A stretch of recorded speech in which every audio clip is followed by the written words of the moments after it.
Hi friends, ಎಲ್ಲರಿಗೂ ನಮಸ್ಕಾರ. ನಾಗು ಮಹಿ cooking ಚಾನಲ್ಗೆ ಸ್ವಾಗತ. ಫ್ರೆಂಡ್ಸ್, ಇವತ್ತಿನ ರೆಸಿಪಿ ಬಂದು ಹಲಸೆ ಹಣ್ಣಿನ ಬೀಜದ ಸಾಂಬಾರ್ ಯಾವ ರೀತಿ ಮಾಡೋದು ಅಂತ ನೋಡೋಣ. ಆದರೆ ಇದು ನಾರ್ಮಲ್ ತರಕಾರಿ ಸಾಂಬಾರನ್ನೇ, ಆದರೆ ಇದರಲ್ಲಿ ಹಲಸಿನ ಬೀಜ ಹಾಕೋದ್ರಿಂದ ತುಂಬಾನೇ ಟೇಸ್ಟ್ ಕೂಡ ತುಂಬಾನೇ ಚೆನ್ನಾಗಿರುತ್ತೆ. ಹಾಗೇನೆ ಸಾಂಬಾರು ಕೂಡ ಒಂದೊಳ್ಳೆ ಡಿಫ್ರೆಂಟ್ ಟೇಸ್ಟ್ ಕೂಡ ಕೊಡುತ್ತೆ. ತುಂಬಾನೇ ಆರೋಗ್ಯಕ್ಕೂ ಕೂಡ ಒಳ್ಳೆಯದು. ಬನ್ನಿ ಹಾಗಾದ್ರೆ ಈ ಸಾಂಬಾರನ್ನು ಯಾವ ರೀತಿ ಮಾಡೋದು ಅಂತ ನೋಡೋಣ. ನಾನಿವಾಗ ಒಂದು ಕುಕ್ಕರಿಗೆ 1 ಕಪ್ ಆಗುವಷ್ಟು ಬೇಳೆನ ಹಾಕೊಂಡು ಸ್ವಲ್ಪ ನೀರು ಹಾಕೊಂಡು ಇದನ್ನ 2 ರಿಂದ 3 ಬಾರಿ ಚೆನ್ನಾಗಿ ವಾಶ್ ಮಾಡ್ಕೊಳ್ತಾ ಇದ್ದೀನಿ. ವಾಶ್ ಮಾಡಿದ ನಂತರ ಆ ನೀರನ್ನ ಸಪ್ರೇಟ್ ಮಾಡಿಕೊಂಡು ಅದೇ ಕುಕ್ಕರಿಗೆ ನಾನು ಇವಾಗ ಒಂದು 2 ಲೋಟ ಆಗೋಷ್ಟು ನೀರನ್ನ ಹಾಕೊಳ್ತಾ ಇದ್ದೀನಿ. ನೀರು ಹಾಕೊಂಡಾದ್ಮೇಲೆ ನಾನು ಒಂದು 1/4 ಟೇಬಲ್ ಸ್ಪೂನ್ ಆಗೋಷ್ಟು ಜೀರಿಗೆನ ಹಾಕೊಳ್ತಾ ಇದ್ದೀನಿ. ಹಾಗೆ ಒಂದು 1/4 ಟೇಬಲ್ ಸ್ಪೂನ್ ಆಗೋಷ್ಟು ಅರಿಶಿನದ ಪುಡಿನ ಹಾಕೊಳ್ತಾ ಇದ್ದೀನಿ. ಹಾಗೆ ಇವಾಗ ರುಚಿಗೆ ತಕ್ಕಷ್ಟು ನೋಡ್ಕೊಂಡು ಉಪ್ಪನ್ನು ಹಾಕೊಳ್ತಾ ಇದ್ದೀನಿ. ಆಮೇಲೆ ಮತ್ತೆ ತರಕಾರಿಗೆ ಬೇಕಾದ್ರೂ ಹಾಕ್ಬೇಕಾದ್ರೆ ಉಪ್ಪು ಹಾಕ್ತೀವಿ, ಅದಕ್ಕೋಸ್ಕರ ಸ್ವಲ್ಪನೇ ಉಪ್ಪು ಹಾಕೊಳ್ತಾ ಇದ್ದೀನಿ. ಮತ್ತೆ 1 ಕಪ್ ಆಗೋಷ್ಟು ಈರುಳ್ಳಿನ ಹಾಕೊಳ್ತಾ ಇದ್ದೀನಿ. ಅಂದರೆ ಒಂದು 2 ಈರುಳ್ಳಿನ ಈ ಥರ ಕಟ್ ಮಾಡಿ ಸ್ಲೈಸ್ ಆಗಿ ಕಟ್ ಮಾಡಿ ಹಾಕೊಳ್ತಾ ಇದ್ದೀನಿ.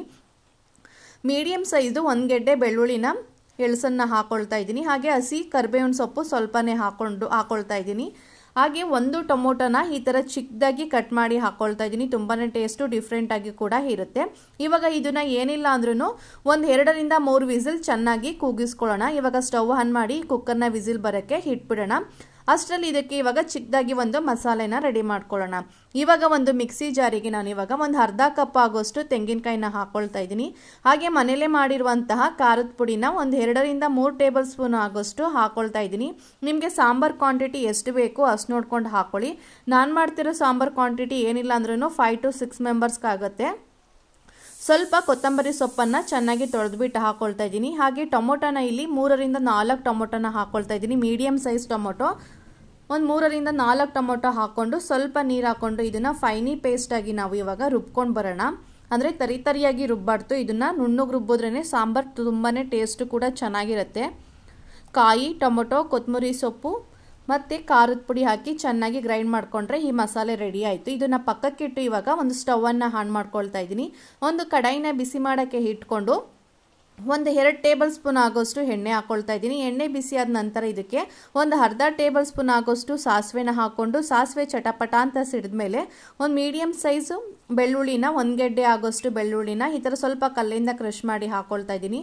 ಅದು ಎಣ್ಣೆಲಿ ಚೆನ್ನಾಗಿ ಫ್ರೈ ಮಾಡಾದ್ಮೇಲೆ 2 ಮೀಡಿಯಂ ಸೈಜ್ ಈರುಳ್ಳಿನ ಈ ಥರ ಸ್ಲೈಸ್ ಆಗಿ ಕಟ್ ಮಾಡಿ ಹಾಕೊಳ್ತಾ ಇದ್ದೀನಿ. ಇದನ್ನು ಸ್ವಲ್ಪ ಎಣ್ಣೆಲಿ ಚೆನ್ನಾಗಿ ಫ್ರೈ ಮಾಡ್ಕೊಳ್ಳೋಣ.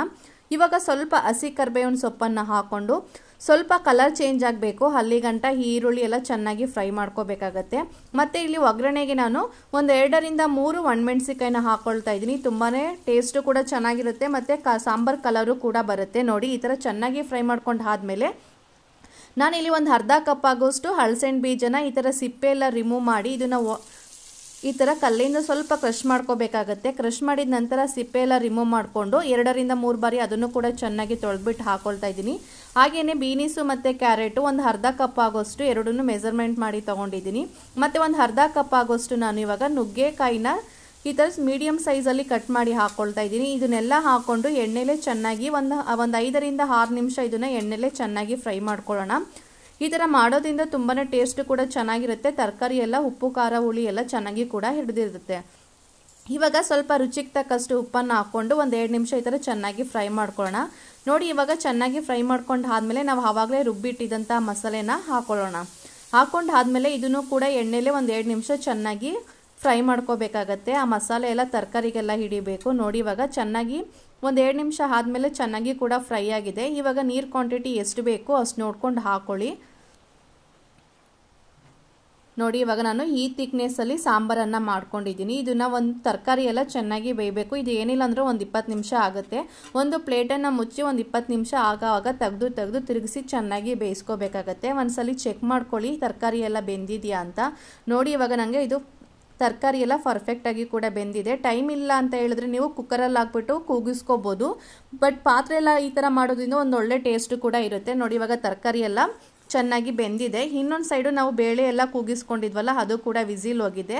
ಇವಾಗ ಬೇಳೆನ ಈ ಥರ ಸೌಟಿಂದ ನಾನು ಈ ಥರ ಸ್ವಲ್ಪ ಸ್ಮ್ಯಾಶ್ ಮಾಡಿಸ್ಕೊಳ್ತಾ ಇದ್ದೀನಿ. ತುಂಬಾ ಟೇಸ್ಟು ಕೂಡ ಚೆನ್ನಾಗಿರುತ್ತೆ. ನೋಡಿ, ಈ ಥರ ಸ್ಮ್ಯಾಶ್ ಮಾಡ್ಕೊಂಡು ಆದಮೇಲೆ ಆ ಬೇಳೆ ರಸ ಎಲ್ಲನೂ ಈ ತರಕಾರಿಗೆ ಹಾಕ್ಕೊಂಡು ಒಂದು 5 ನಿಮಿಷ ಇದನ್ನು ಕುದಿಸ್ಕೊಂಡ್ರೆ ಆಯಿತು. ಈ ಸಾಂಬಾರು ಕೂಡ ರೆಡಿ ಆಗುತ್ತೆ. ನೋಡಿ, ಇವಾಗ ಒಂದು 5 ನಿಮಿಷ ಆದಮೇಲೆ ಇನ್ನೊಂದ್ಸಲಿ ಉಪ್ಪು ಖಾರ ಹುಳಿ ಏನಾದ್ರು ಬೇಕು ಅಂತ ಹೇಳಿದ್ರೆ ಇವಾಗ ಒಂದ್ಸಲಿ ನೀವು ಟೇಸ್ಟಿಗೆ ಸಾಲ್ಟನ್ನು ಬೇಕಾದ್ರೆ ನೀವು ಸೇರಿಸ್ಕೋಬೋದು. ನೋಡು, ಇವಾಗ ನನಗೆ ತುಂಬಾ ಪರ್ಫೆಕ್ಟಾಗಿ ಕೂಡ ರೆಡಿಯಾಗಿದೆ.